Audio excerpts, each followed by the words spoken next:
সকলকে আমাদের টিভিতে অনেক অনেক স্বাগত। আপনারা জানেন যে এই মুহূর্তে কোথায় যাচ্ছে, আমি হাওড়া জেলার উদয়নারায়ণপুর থানার অন্তর্গত রাজাপুর সিংটির গ্রামে খা আলী পীরের মেলা। এই মেলাকে উপেক্ষা করে প্রায় হাজারো মানুষ নয় লাখো লাখো মানুষের সমাগম হয়।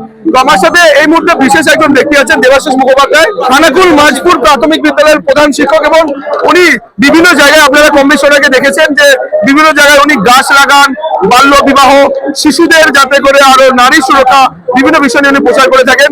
উনি আজকে এই ভাই খা পীরের মেলাতে কিন্তু উপস্থিত হয়েছেন। তো ওনার থেকে আমরা সরাসরি জেনে নেবো উনি কি বার্তাটা দিতে চাইছেন, কি বলবেন। আমি আজকে এখানে মেলায় এসেছি। আমি আগে শুনেছি যে এখানে প্রচুর মানুষের ভিড় হয়, আমার বন্ধুর মুখে এবং বিভিন্ন ফেসবুক পেজেও দেখেছি, আপনাদের টিভির মাধ্যমেও দেখেছি।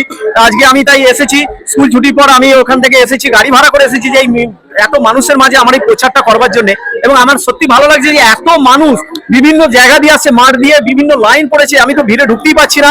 এবং এখানে বিভিন্ন জিনিস, একটা জিনিস সবচেয়ে ভালো লাগছে যে এখানে পীরের মেলা হয় এবং পীরের কাছে হ্যাঁ ভাইকা মেলা, সেখানে হিন্দু মুসলমান প্রত্যেকে কিন্তু যাচ্ছে, প্রত্যেকে পুজো দিচ্ছে। এই যে মিলন উৎসব, এটা আমার খুব ভালো লাগে যে আমরা সমস্ত মানুষ যে একসাথে থাকবো, কোনো রাজনৈতিক দল আমাদেরকে যে আলাদা করতে পারবে না, সেটা কিন্তু এই মেলায় আসলে বোঝা যায়। আমি হিন্দু না আমি মুসলিম সেটা কিন্তু রাজনৈতিক দলগুলো বলে, কিন্তু আমরা মানুষরা কিন্তু বলি না। আমরা মানুষরা সে হিন্দুর মেলা হোক, মুসলমানদের মেলা হোক, মুসলমানদের উৎসব হোক, সবাই কিন্তু আমরা এখানে আসি। এবং এই কমিটিতে হিন্দু মুসলমান সবাই আছে।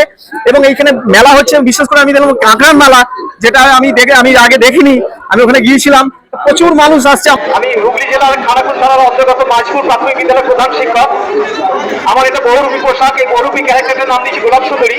এই গোলাপ সুন্দরী পোশাক করে আমি বিভিন্ন খেলায়, বিভিন্ন মেলায় যেখানে মানুষ জড়ো হয় সেখানে আমি যাই। আমি পায়ে হেঁটে দিল্লি পার্লামেন্ট গিয়েছিলাম, পায়ে হেঁটে দার্জিলিং গেছি, পায়ে হেঁটে অযোধ্যা গেছি, আমি ইজতেমায় গিয়েছিলাম, কিছুদিন আগে ইজতেমা হয়েছিল, আমি দীঘায় গেছি। আমি যেখানে মানুষ জড়ো হয় সেখানে আমার প্রচারগুলো করি ছুটির দিনগুলো। আজকে এখানে মেলার কথা আমি অনেকদিন ধরে শুনেছি, তাই আমি এখানে এসেছি।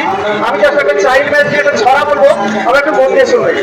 18 বছর আগে মেয়েদের বিয়ে দেবে না, মা বাবা হয়ে তাদের বিপদে ফেলো না, বিপদে ফেলো না। অল্প বয়সে বিয়ে দিলে মেয়ে পড়বে রোগে, তোমাদেরই কষ্ট হবে মেয়ে যদি ভোগে, মেয়ে যদি ভোগে।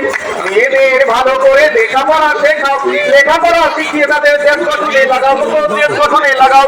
মেয়েরা আজ পিছিয়ে নেই কোনো কাজেতেই, মেয়েরা আজ পিছিয়ে নেই কোনো কাজেতেই। মেয়েদের ভালো মন্দ জানতে হবে মা বাবাকেই, মা বাবাকেই।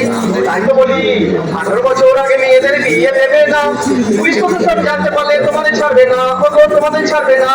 মেয়েদের বিয়ের জন্য চিন্তা হবো নাই, কন্যাশ্রীর উপশ্রী সাহায্য যে পাই, কন্যাশ্রীর উপশ্রী সাহায্য যে পাই। মনে রাখবে ছেলেদের 21 আর মেয়েদের 18 হলে সবই তাদের দুজনের বিয়ে দেয়া চলে, বিয়ে দেয়া চলে।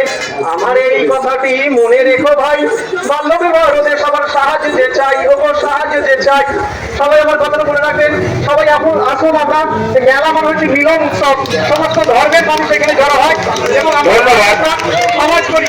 আমি এখানে বলি রক্তদান মহাদান, বছর অন্তত একবার রক্তদান করুন, বাল্য বিবাহ বন্ধ করুন, শিশু নিগ্রহ বন্ধ করুন, গাছ লাগান, পৃথিবী বাঁচান। নতুন ভিডিও দেখতে আমতা টিভি ফলো করে রাখুন। ধন্যবাদ আমাদের সঙ্গে জুড়ে থাকার জন্য।